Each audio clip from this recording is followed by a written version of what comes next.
What is the one story you want to tell that you can never fit into a conversation? My dad is an OBGYN. He once got called by the local zoo to perform an emergency C-section on one of their gorillas. My mom has the baby gorilla's picture on the mantle with our baby picture. So how did all of this transpire? The gorilla needed a C-section. The zookeeper just googled OBGYN, called your dad and was like, "We need your help," and your dad didn't think it was a joke. The veterinarian at the zoo called because she had no experience in C-sections in primates, and a gorilla is close to a human in its biology. So when mommy 2B gorilla started bleeding profusely during labor, she called my dad's practice. Another doctor in their practice had worked with the gorillas at the zoo before when they had GYN problems. So when the on-call doctor got the call from the vet, they got a team together and went to the zoo. No questions asked. This was before Google. Mom and baby did fine. The OBGYNs participated in the aftercare too. A few months later, my family went to the zoo and were able to hold the baby. She was relocated to another zoo when she was older. It's actually not uncommon for doctors and dentists to help with the care of zoo animals. I went to the Grand Canyon years ago with my parents. A couple of stops and we get out at a lookout where there is only us and this biker couple. She was sitting on the edge of the canyon with something in her hand, and he was videotaping her. We had to walk past them to get to a trail that led into the canyon. It didn't take me and my dad long to see what the couple was doing, so we stopped and tried to give them space, but my mom kept walking. The woman dumped something into the canyon, and at the same time a wind blew out of the canyon and at my mom. The biker couple watched what they had dumped out fly into my mom's face. It turns out that it was the ashes of her brother, and his last request was to have his ashes spread at the Grand Canyon. What followed is the most awkward 10 minutes of my life as they talked to my mom about the departed. At the end of the conversation, the lady says, "Don't feel bad about it. He loved to meet new people." My mom responds, "Well, it was nice to meet you and your brother as well. Your mom sounds awesome. She handled that with grace." Brother's final yeet. I knew a guy who owned a share in a Piper Cherokee and got asked to scatter someone's ashes. We'll call him Fred, out over the ocean. No problemo. It's only a 3-minute flight from the airport to the beach. So on the appointed day, he pre-flights the plane, straps the urn with Fred's ashes into the right seat and takes off. When he got about a mile offshore, he opened the little hinge cut out in the window next to him and took the top off the urn as he quickly shoved it up to the opening. Unfortunately, Fred liked the airplane ride so much that instead of leaving, in about 2 seconds he ended up covering the entire interior of the airplane, including our fearless pilot. 3 hours later, after Fred took a fun trip through a dustbuster, he made the journey to the water once again. This time, he was riding inside a paper bag with a long string attached so he could be put completely out the window and released to the slipstream all at once before the bag ripped open a couple feet behind the window. That worked well, and Fred finally got to go swimming one final time.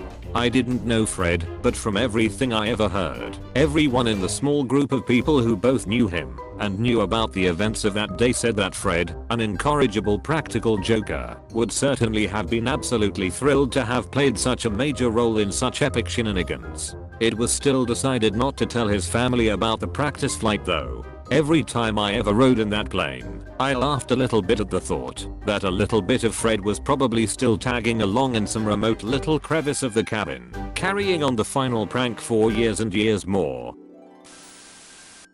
I think I've shared this on another sub before, but I made Alec Baldwin laugh. It was Halloween, and I was in New York City, and my office was near the West 4th Street station, which is on 6th Avenue, where they do the massive Halloween parade every year. I was trying to rush to the station before the parade started, so I could get home and avoid the craziness. I was heading down Bleecker and already there are tons of people dressed up on their way to the parade. As I'm speed walking down the street, I get into an awkward shuffle with someone heading the opposite direction. You know, where you both go the same direction at the same time, then try to go the other direction, but you basically just keep blocking each other by accident. I look up, and the person I'm doing this awkward shuffle dance with is Alec Baldwin.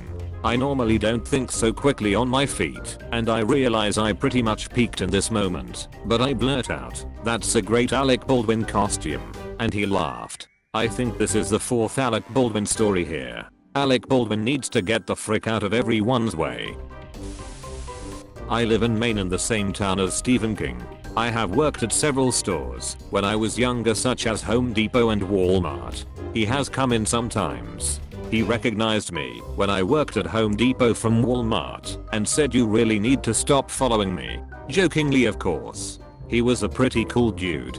Bought some screws and lumber. I grew up in Maine, went to UMO, and worked at the KFC on Broadway in Bangor in the early 1990s. Steven used to come through the drive-thru occasionally in his big black SUV to order several buckets of chicken for the local Little League team. I think his sons were on the team. Anyway, I always knew it was him, mostly because of his very thick Maine accent when he ordered a Lodge lemonade for himself at the end of his order for, like, 5 buckets of chicken.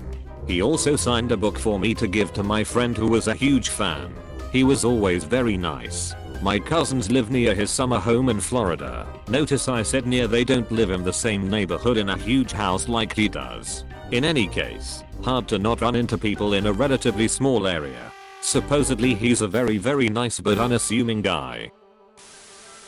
I had breakfast with James Earl Jones, then went into preschool and told my teacher that I had breakfast with Darth Vader. She didn't believe me until an article in the paper came out the following week about him being in town. I was having lunch with 2 friends at the cafeteria of the grad school campus I went to and saw Ben Vereen walk by. I told them, "Hey, I think I just saw Ben Vereen." And they both called bullcrap and said it couldn't possibly be because the school was on a campus outside of a little crap town where nobody famous would ever go. Next day in the paper was an article about how one of my professors, in fact, one I still hold a grudge against over a test score, happened to be old friends with Ben Vereen and had taken him to lunch at his workplace cafeteria. I felt so dang smug when I showed the article to those 2 witches. I actually work for an organization that Ben Vereen donates a lot of his time and energy to. So one day I was training someone and I was trying to explain some complex strategies to the new employee, and someone was playing a flute or some type of instrument outside my office door and it was very distracting. So I opened my door to say, "Can you move that music down the hall a bit? You are distracting me." And here was Ben playing his music. He is a lovely man and is very generous and kind. This past summer, me and 2 of my friends were passing the time by just walking in a creek. We are in high school, so we had nothing better to do. As we are walking, we hear what we thought to be a little kid whining. The creek wound around an elementary school, so we thought it might be some daycare going on. We continue to walk down the creek, which then led us to a slow flowing river about waist deep. We swim down it having a good time when we hear the same sound of the kid again, only it sounds less than 5 meters away and it's definitely not a child. I look along the bank and spot a fawn baby deer stuck in some tree roots that were dangling over the bank. I don't know how long it had been stuck there, but its front left and both back legs were stuck in the roots. I ask one of my friends to hold my bag and I head over to the deer. It had to have been stuck there for a decent while because it didn't seem to struggle when I got close, presumably cause it was too tired to. I go over and lift the fawn up and carry him over to a less steep bank where he can make his way into the tree line surrounding the river. I don't know what happened to it after that, but I'm hoping it found its mama. Baby deer will instinctively stay passive when approached. Most times they will let people pick them up and carry them off, which has led a lot of people to think they are sick and steal a baby deer. Mom usually only comes by in the early morning to feed and such, but will usually be close by keeping an eye out. What you did was really sweet, and thank you for leaving Bambi there. I guarantee the fawn was okay. Source: work in veterinary medicine. Have had multiple people bring us baby deer trying to save them because they were abandoned. Got mad at us when we told them to put them back where they were found. I used to deliver pizzas. I roll up to this one house, walls to the door, have a knock and start waiting, when this sick kid starts dive bombing me, kamikaze style, with rage. Like I could almost hear it screaming at me. This went on for the several minutes that my customer wasn't answering the door, and then the sick kid conveniently flew away right as the door popped open. So I'm sitting there stressed, kind of in shock with a pizza in my hand, and tell the customer what happened for some reason. They don't care. Whatever. I walk back to my car, get in, the cicada is in my car, attacks me again. One of the most surreal exchanges with nature I've yet encountered. I think the cicada ordered a pizza and was angry you didn't give it to him, then gave it away to a stranger. I mean, this is the only logical explanation after all. The cicada just wanted pizza. Thanks for watching. If you enjoyed this video, please consider leaving a like and subscribing for more videos like this. Don't forget to leave your stories in the comments below.